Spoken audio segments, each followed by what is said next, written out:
میں روز ادھر سے گزرتا ہوں، کون دیکھتا ہے۔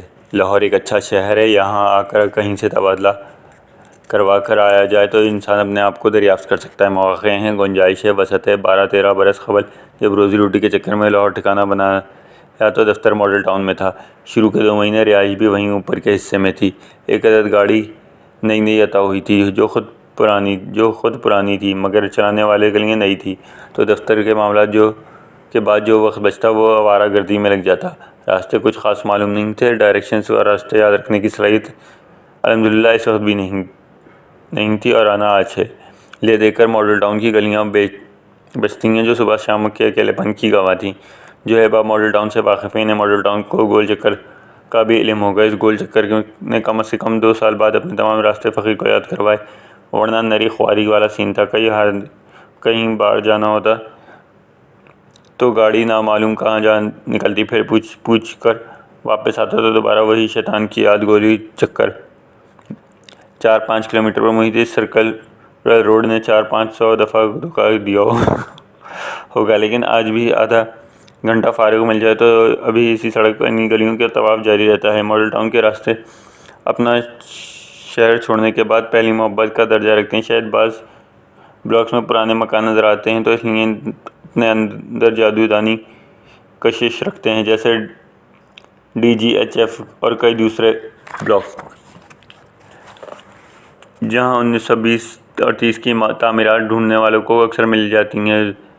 کائی زدہ اور بارش سے کھائی ہوئی دیواریں، پرانے لمبے چوڑے درخت، مکانوں کے چاروں طرف باقاعدہ لان، اکثر گھر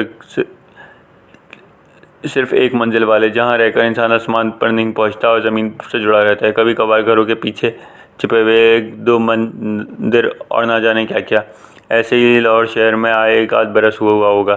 موسم اچھا تھا، دفتر سے فارغ ہو کر کوچے میں دن سے رات کرنا شروع کر دیا۔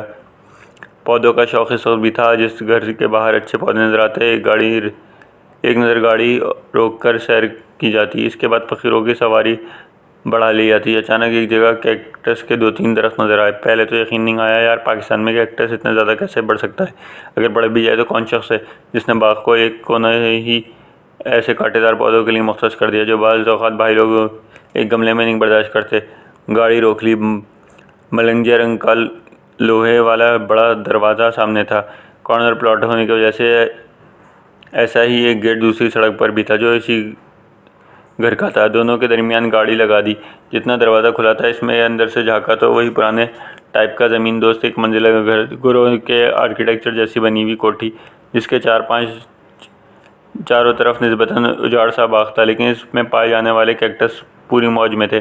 انہیں تو چاہیے اجاڑ جگہ ہوتی ہیں۔ تقریباً 40-50 قدم دور سامنے 4 سیڑھیاں تھیں، ان کے آگے برآمدہ تھا۔ جاتی سردیوں کی نرم گرم دھوپ نکلی تھی اور آئنسٹائن نما ایک بزرگ ڈیزل پر لینڈ اسکیپ ٹانگے اسے مکمل کر رہا تھا۔ کافی دیر تو اندر جانے کی ہمت نہیں ہوئی کہ پرائے گھر میں بغیر اجازت کیسے گھسا جا سکتا ہے، اور کال بیل کہیں نظر نہیں آئی۔ وہ شاید اس لیے بھی نظر نہیں آئی کیونکہ وہ شوق انداز کر دیتا ہے۔ پھر وہ لمبا بے ہنگم درخت دیکھنے کی مستی نے کمر باندھی اور دیکھ کر اندر چلی گئی۔ ان بزرگ نے چند قدم دور جا کر پھر حوصلہ کم ہو گیا۔ پرایا گھر، بغیر اجازت انٹری، حد ہے۔ ادھر کھڑے ہوئے کافی دیر انہیں دیکھا، تصویر دیکھی جو شاید کوئی لینڈ اسکیپ تھا۔ وہ سر جھکائے اپنا کام کرتے رہے۔ 10-15 منٹ بعد سر اٹھایا، کہا، جی کیسے آئے ہیں؟ جواب دیا، سر باہر سے گزرتے ہوئے ان کیکٹس کے درختوں نے روک لیا، بہت معذرت کہ بلا اجازت آپ کے کام میں مخل ہوا، کیا میں انہیں قریب سے دیکھ سکتا ہوں؟ دیکھ لیجیے، اور اگر آپ کا شوق ہو تو مالی کو بھیج دیتا ہوں، کٹنگ لے لیجیے، پودا بن جائے گا۔ شکریہ ادا کیا اور واپس باغ کی راہ لی۔ مالی صاحب بھی آ گئے۔ 1 فٹ کے 2 کٹنگز مل گئیں جو گھر آ کر لگا دیں۔ بعد میں یہ معمول رہا کہ اس راستے سے گزرتے ہوئے گاڑی کو آہستہ کر کے ایک نظر کوٹھی پر ڈالی جاتی۔ بزرگوار اور پینٹنگ اور کیکٹس نظر آ جاتے تو جیسے راستہ ایک جز پورا ہو جاتا۔ ایک دن بہت عرصے بعد وہاں سے گزرنا ہوا۔ وہ کارنر والا مکان پھر سے پلاٹ میں تبدیل ہو چکا تھا۔ اسے دوبارہ تعمیر ہونا تھی۔ اب کی دفعہ ڈیزائن نئے طرز کا تھا۔ احمق خانہ بات ہے، مگر ایسا لگا جیسے بڑا نقصان ہو گیا ہو۔ وہ گھر اب ملبہ تھا اور کیکٹس اپنے لگانے والے کا راستہ دیکھنے کے لیے کھڑے تھے۔ جنہوں نے یہ سب پودے لگائے تھے وہ طویل عرصے ہوا فوت ہو چکے تھے، اور شادی انہوں نے کی نہیں تھی اب تک، اور اب یہ گھر فروخت ہو کر شاید دوبارہ بننے کے مراحل میں، لپیٹ میں سائڈ میں والے 2 باغ آنے کا بھی پورا امکان تھا، وہ آ ہی گئے۔ یہ بزرگ خالد اقبال تھے، پاکستان میں لینڈسکیپ پینٹنگ کے بادشاہ خالد اقبال۔ 2014 میں اخبار پڑھتے پڑھتے اچانک خالد صاحب پر ایک تعزیراتی کالم نظر آیا، ساتھ تصویر بھی تھی۔ تب معلوم ہوا کہ جس گھر کا وہ دورہ پودا کے چکر میں کیا تھا وہ بندہ کون تھا۔ کاش گھر کے مالک سے ملنے کو یہی چکر لگا ہوتا۔ خیر وہ پودے آج بھی گھر پر ہیں اور میرے خط کے برابر ہو چکے ہیں۔ کالن ڈیوڈ اور اسلم مناج جن کے شاگرد ہوں، وہ استاد کیسا ہوگا سوچیے۔ 1974 میں شاکر علی صاحب کے بعد خالد اقبال NCA کے ہیڈ بھی رہے۔ ان کے شادی نہ کرنے کی وجہ بھی فن سے دیوانگی کی حد تک محبت کہی جاتی ہے۔ تو خالد صاحب بھی وہ دوسرے شخص تھے جو ان سے فقیری، اپنی کالمی یا پہلے سے تصویر نہ دیکھنے کے باعث مل کر بھی نہ مل پایا۔ پہلا وہ شخص تھا جو اپنے گیٹ کے باہر آ کر بیٹھا، دونوں ہاتھ گھٹنوں پر باندھے سر جھکائے نظر آتا تھا۔ MDA کالونی ملتان کے قریب ایک گھر، جس وقت میں ٹیوشن پڑھا کے واپس جانے لگتا تھا، اس وقت شاید وہ بھی گیٹ پر آ کر بیٹھتا تھا۔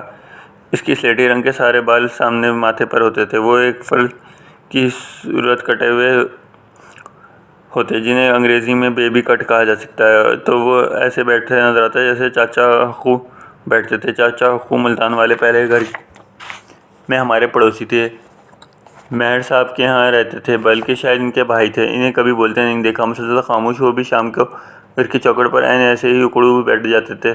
اب یہ چچا خون نما شخص اگر کسی دن گردن اٹھائے نظر آتا تو ایک سلام آتے جاتے میں یہاں سے بھی ٹھوک دیا جاتا، شاید کبھی ایک آدھ بار جواب ملا ہو، ورنہ ہوتا بالکل گمسم تھا۔